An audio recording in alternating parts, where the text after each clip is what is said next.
Welcome back, fellow travelers. Let's take a trip back in time.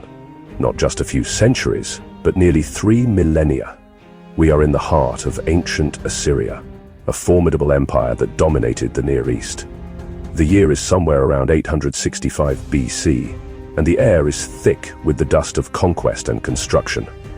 In the grand city of Nimrud, located on the banks of the mighty Tigris River in what is now modern-day Iraq, a new palace is being adorned. This is the Northwest Palace, a statement of power and prestige, commissioned by a king whose name would echo through history, Ashur-nasir-pal II. It is from this very palace that a remarkable story, carved in stone, has survived to this day. Imagine walking through the lavishly decorated halls of this royal residence. The walls are covered in enormous slabs of gypsum, each one intricately carved with scenes of royal hunts, grand ceremonies, and, most importantly, brutal military campaigns. These weren't just decorations, they were propaganda, designed to intimidate visiting dignitaries and immortalize the king's power. One particular panel, excavated in the 1840s and now housed in the British Museum, offers us an extraordinary glimpse into the ingenuity of the Assyrian war machine. It's a snapshot, frozen in time, capturing a moment of tactical brilliance that helped forge an empire and dominate a continent.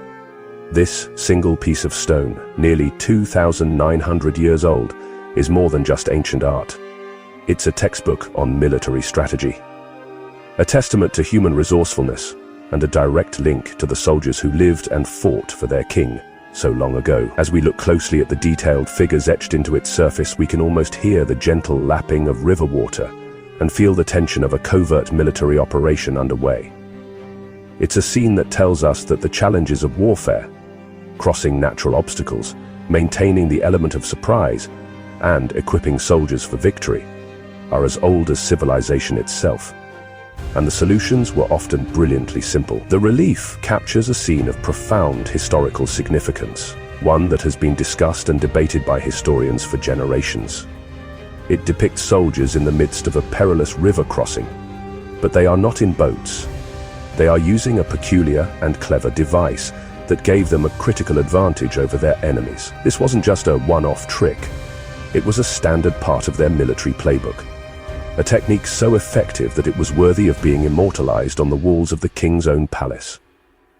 This carving is our primary evidence, a piece of irrefutable proof of their incredible engineering and tactical minds at work. Look closer at the stone carving. What do you see? There are several men, muscular and bearded in the typical Assyrian style, navigating a wide, flowing river. Two of them are already in the water, their bodies stretched out as they swim with powerful strokes. But they are not alone. Clutched tightly to their chests are what appear to be strange, lumpy bags. One soldier holds the neck of the bag to his mouth, his cheeks puffed out as if he is inflating it. These bags are the key to the entire operation. They are inflatable floats, ingeniously crafted from the complete skins of goats, with the legs and neck tied off to create a watertight, buoyant device. The detail is astonishing. The artist who carved this scene wanted us to understand exactly what was happening.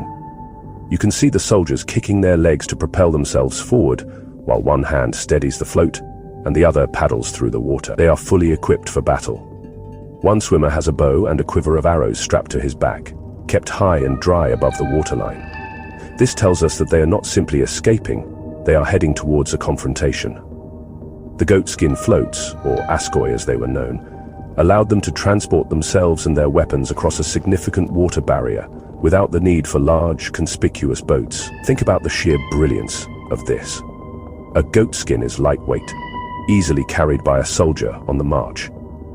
When the army reached a river, each soldier could quickly inflate their personal float and become an amphibious warrior.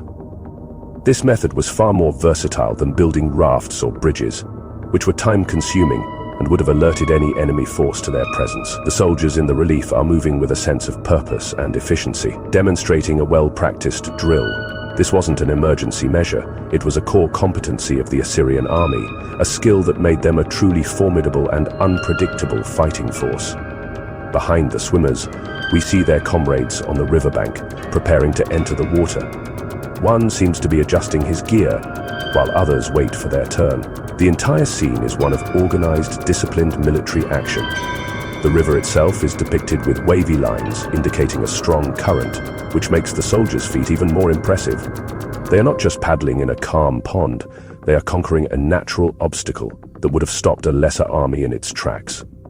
This simple, yet highly effective technology was a force multiplier, enabling the Assyrians to launch surprise attacks and outmaneuver their foes with stunning speed. In our modern age of viral images and quick takes, this incredible carving has sometimes been misinterpreted. Look online, and you might find people claiming this is evidence of the world's first scuba divers, with the goat skin being some kind of ancient air tank. It's a fun idea, but it misses the point entirely and overlooks the real genius of the Assyrian strategy. The soldiers are not breathing from the bags. They are using them for buoyancy. One soldier is shown blowing into the bag, but he is simply topping up the air, ensuring his float remains firm and reliable for the crossing. The purpose was to stay on top of the water, not to breathe beneath it. The true story is, in many ways, far more compelling than any myth about ancient scuba gear. This was a low-tech, high-impact solution to a perennial military problem. How do you get an army across a river quickly and stealthily? The Assyrians figured it out. By using these personal flotation devices, they could disperse their forces, making them a harder target to attack. They could cross at multiple points along a river, overwhelming defenders who might have been expecting a single, concentrated assault at a known ford or bridge. It was a tactic that prized speed, surprise, and the individual skill of the soldier.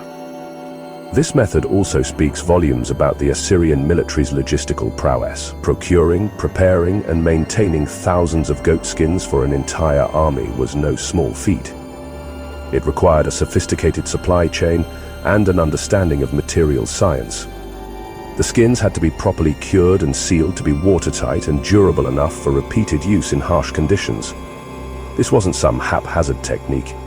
It was a fully integrated part of their military doctrine. The relief serves as a permanent record of this innovation, showing that the Assyrians mastered the art of amphibious warfare long before the term was ever coined.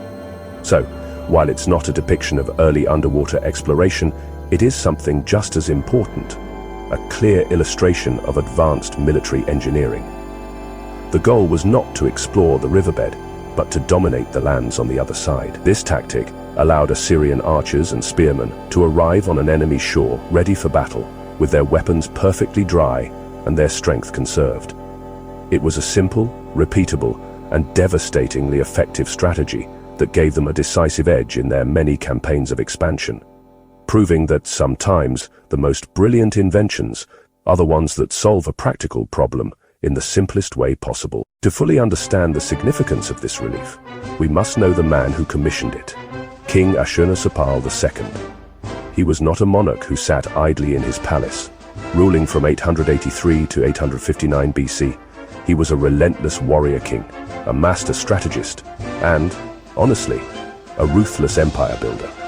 His reign marked a major resurgence of Assyrian power, transforming the kingdom into the dominant force in the Near East. Ashurnasirpal II led his armies on almost yearly campaigns, pushing the borders of his empire in every direction, from the mountains of what is now Turkey to the shores of the Mediterranean Sea. His military success was built on two pillars: overwhelming force and psychological warfare. The Assyrian army under his command was the most advanced of its time, featuring powerful cavalry, skilled archers, and formidable siege engines, capable of bringing down the walls of fortified cities. But Ashurnasirpal II was also known for his calculated brutality. He made a point of advertising his cruelty towards those who resisted him, flaying rebellious leaders and erecting pillars of skulls as a warning to others. The inscriptions on his palace walls, including the one above the swimmer's relief, boast of his conquests in graphic detail, serving as a chilling reminder of his power. It is within this context of relentless expansion and military innovation that the swimmer's relief makes perfect sense. Ashurnasirpal II's campaigns often required his armies to cross major rivers like the Tigris and the Euphrates. The ability to do so quickly and efficiently was not just an advantage, it was a necessity. The goat skin float was a key piece of technology that enabled his grand strategy, authority. It allowed him to project his power across natural barriers that had protected his enemies for centuries, ensuring that no city or kingdom was beyond his reach. This carving wasn't just art. It was a celebration of a specific military capability that defined his reign. The cuneiform inscription that runs across the top of the panel reinforces this message. It begins by listing the king's titles and tracing his lineage, establishing his divine right to rule. It then goes on to list the lands and peoples he has conquered, presenting him as a world beater, a king of kings. By placing the scene of the river crossing directly beneath this text, the king was making a clear connection. His glorious achievements were made possible by the strength and ingenuity of his army. The anonymous soldiers in the water were the instruments of his will, their clever tactics a reflection of his own supreme leadership. Nearly 3,000 years after it was carved, this slab of gypsum continues to fascinate us.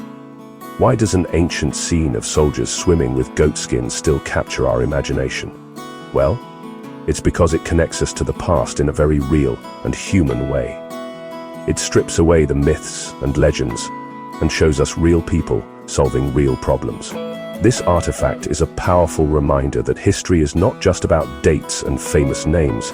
It's about the everyday struggles, the clever innovations, and honestly, the sheer grit of the people who came before us. It's a story of survival and dominance etched in stone. For history buffs and military enthusiasts, the Nimrud relief is a treasure trove of information. It provides concrete evidence of a military tactic that would otherwise only be guessed at through vague textual references. It shows us the equipment of an Assyrian soldier in incredible detail, from his weapons to his distinctive hairstyle. It allows us to analyze and appreciate the strategic thinking of a military superpower from the ancient world.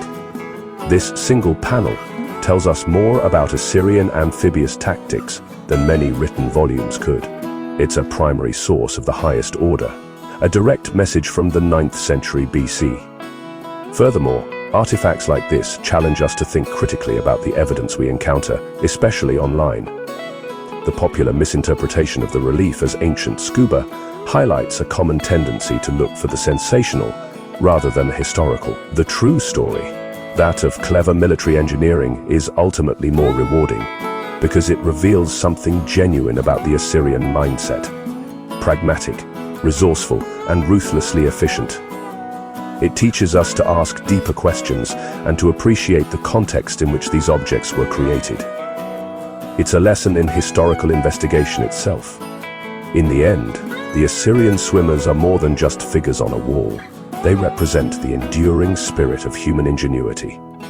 They remind us that, for thousands of years, success in warfare has depended not just on brute force, but on the ability to think differently, to adapt, and to turn the environment to one's own advantage.